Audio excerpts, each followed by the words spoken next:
Hi everyone, it's Natalie here, and today I'm going to be talking about my 2020 growth strategy for Instagram for nutrition businesses. It's 2020 now. You can't just grow your Instagram by posting a ton of hashtags and then somehow miraculously getting a bunch of followers.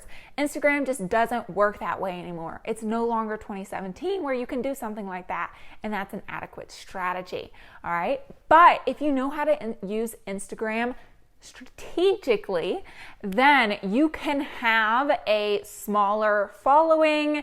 You know, some of my clients even have like 200 to 500,000 followers and still make six figures a year from your business. So stick around to the end. This is a lot of information I've never shared before on any of my platforms, so I know it's definitely going to help you.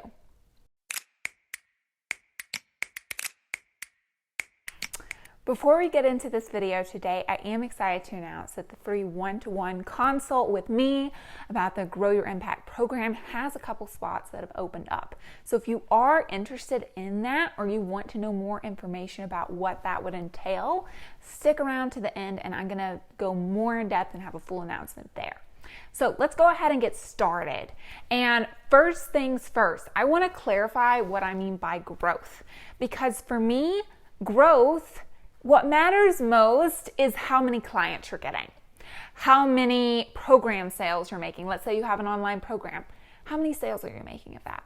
Another thing that entails growth is like how many online course sales. I like to think of growth as actually getting more clients, making a bigger impact, and making more income in your business. If you're not doing those three things, and let's say you are growing followers and likes and all those different things with your Instagram, I don't like that strategy, because the thing is a lot of us, we got into this because we wanted to help people and we wanted to be able to make a living off of our business. So that means the best strategy is to get clients, right? And we need to use Instagram tactfully. So what does that mean? Ignore vanity metrics, first of all. Don't care about how many follows you're getting. Don't care about how many likes you're getting.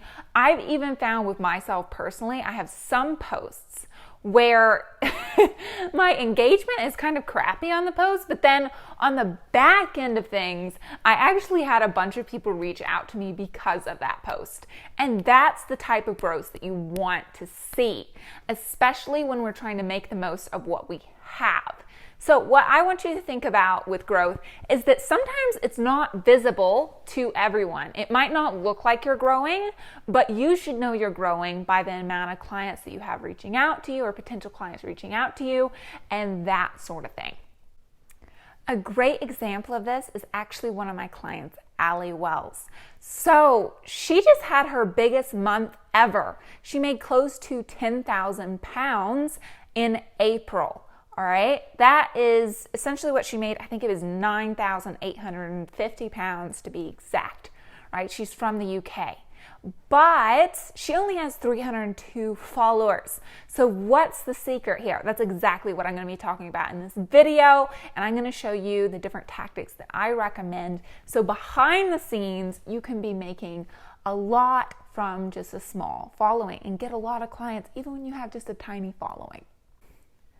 So my first tip is to make your bio searchable. You can see with my bio right here, it says business growth for nutrition pros, right? So if you're a nutrition professional, you're a nutrition expert, you're gonna find my profile, you're gonna know that I help with growing your business. Now, let's say for you, for instance, we wanna make it niche focused. So you should have a niche. We shouldn't be trying to go after everybody here, right? And if you don't know what I mean by having a niche and going after just one specific type of people, or being hyper focused on one thing, then go in the link in my description. I have this full video training on how to pick your niche, but your bio should have your niche in it. So let's say you help with gut health. That should be in your bio. And so you should really say something to the effect of how you help people with their gut health and what you do and how it helps them, so that people immediately, when they see your bio, they know to themselves, oh, this person can help me. And they can find it whenever they're trying to find someone via search for that specific thing.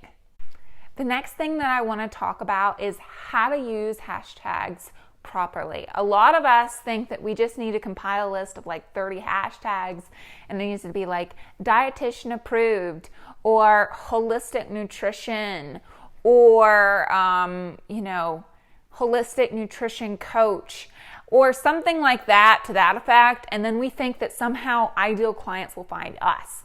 Doing things like that aren't really super helpful in this day and age. So I wouldn't even recommend it, honestly.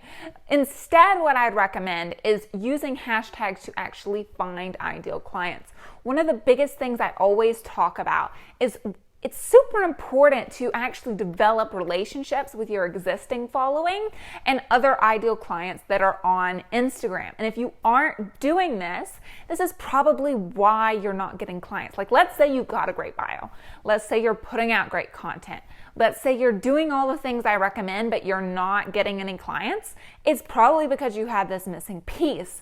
So how can we use hashtags to actually search for, ideal clients? Well, let's say you want to go after, let's say you want to help entrepreneurs optimize their nutrition, right?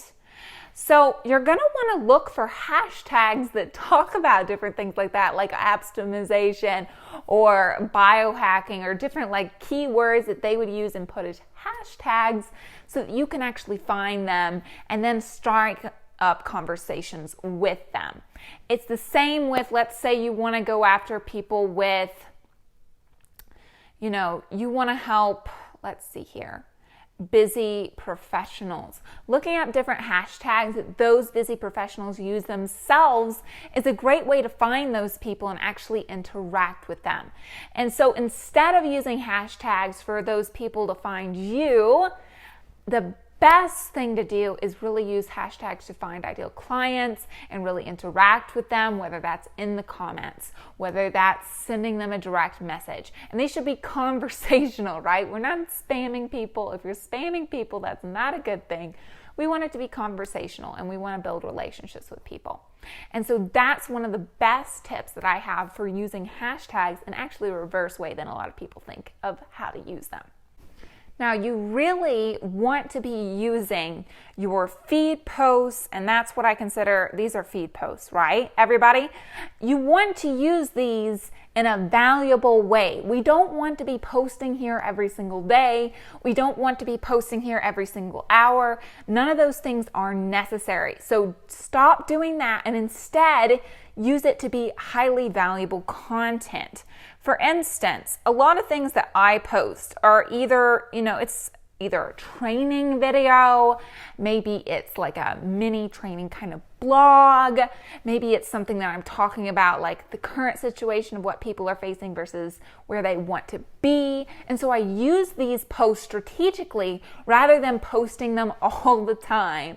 And what happens is that you actually, whenever someone new comes to your profile, they start to look at all these different posts and they're valuable. It's not just like a picture of food and be like, oh, what's your favorite muffin to eat in the morning? That's not valuable content, and that's not something we should be posting, okay? So let's look at, an example, for instance.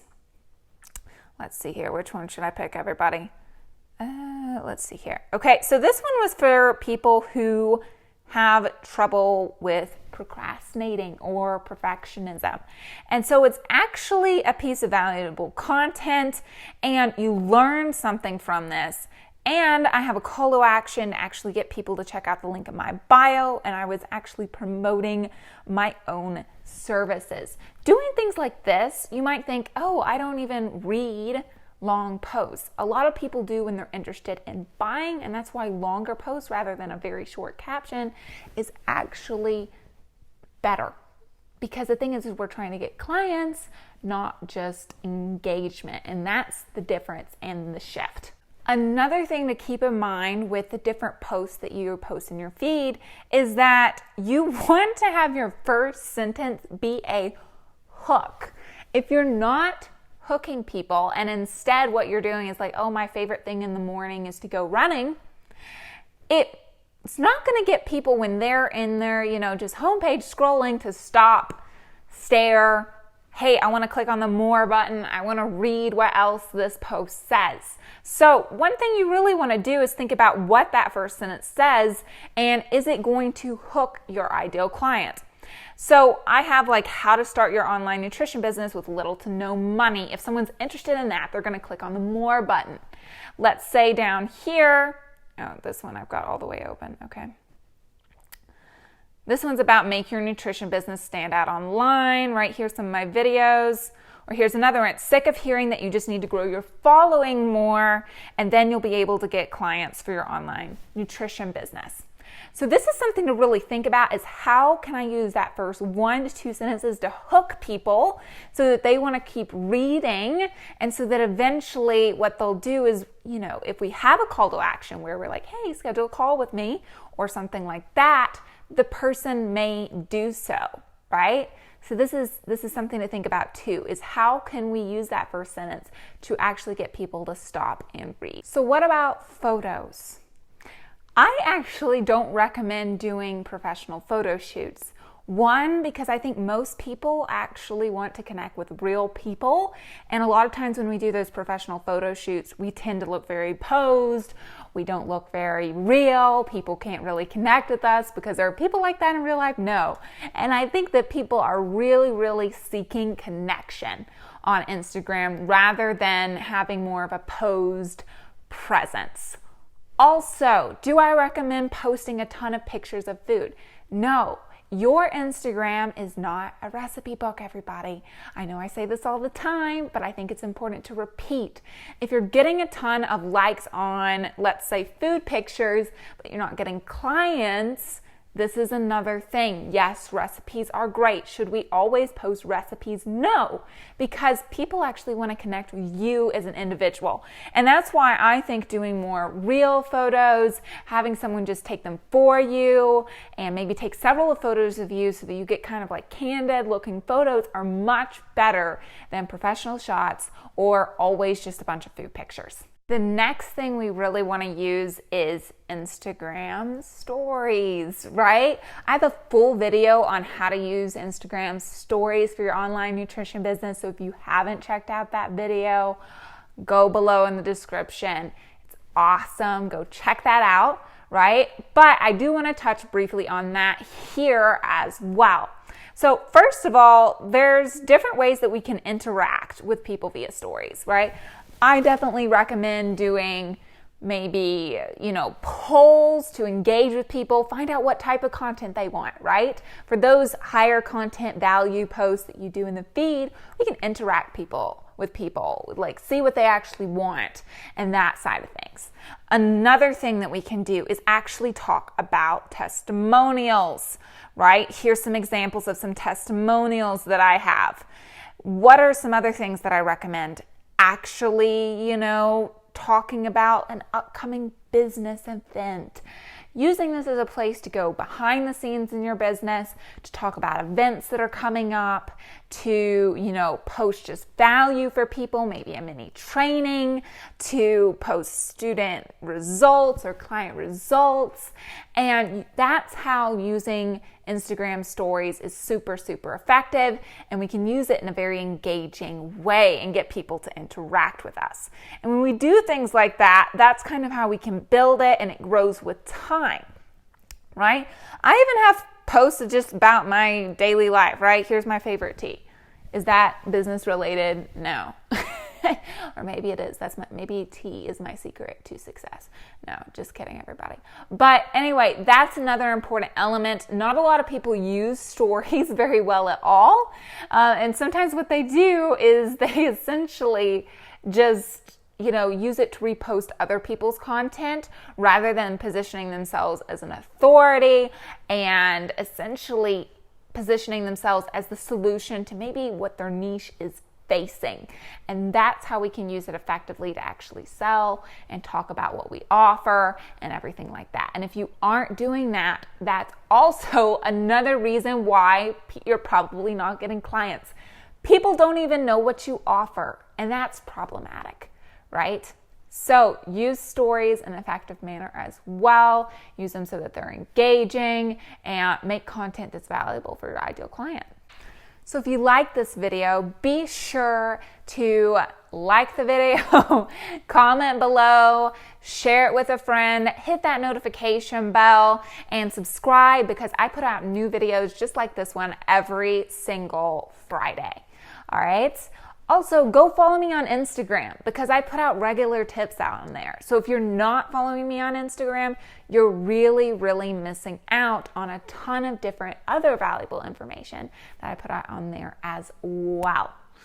All right, in regards to the free one-to-one consult, this is for people who are past that information gathering stage and instead are really ready to fully invest their time, invest their money, and actually want to dive head first into starting their business so that they can really grow. This is not for people who are wanting to dip their toes in the water or anything like this. This is for people who really want to skyrocket their business and are ready to take that step. So if that sounds like you, be sure to go in the link in my description, schedule that call with me, fill out the application form, and you'll get a notice to see if you're approved.